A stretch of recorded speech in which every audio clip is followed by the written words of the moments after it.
ummad Soomaaliyeed waxaan gaarsiinayaa yani maanta waa maalin dadka Soomaaliyeed ay haystaan fursad aad iyo aad u ballaaran marka la fiiriyo aragtida ay caalamka maanta Soomaaliya ka qabaan.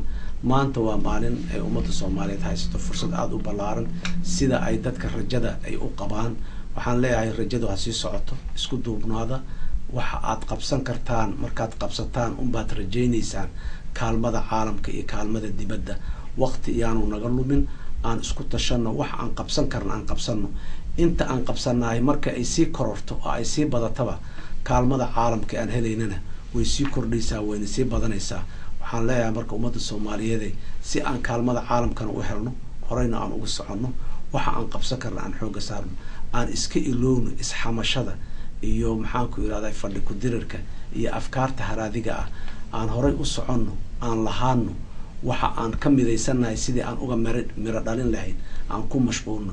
amni inaan helno iskuma khilaafsanin, dawlad inaan dhisano iskuma khilaafsanin, dalka inaan federaal ka dhigno iskuma khilaafsanin. waxyaabahaas aan isku khilaafsanayn aan hore u wadno. sidee waxaas aan isku khilaafsanayn aan u gaarnaane aan wada hadal iyo wada tashi aan ku marno, annagoon isjajuubin, annagoo aan ishandadin, annagoo aan isdilin, oon dagaal dib ugu noqon. aad iyo aad ayaa u mahadsantihiin.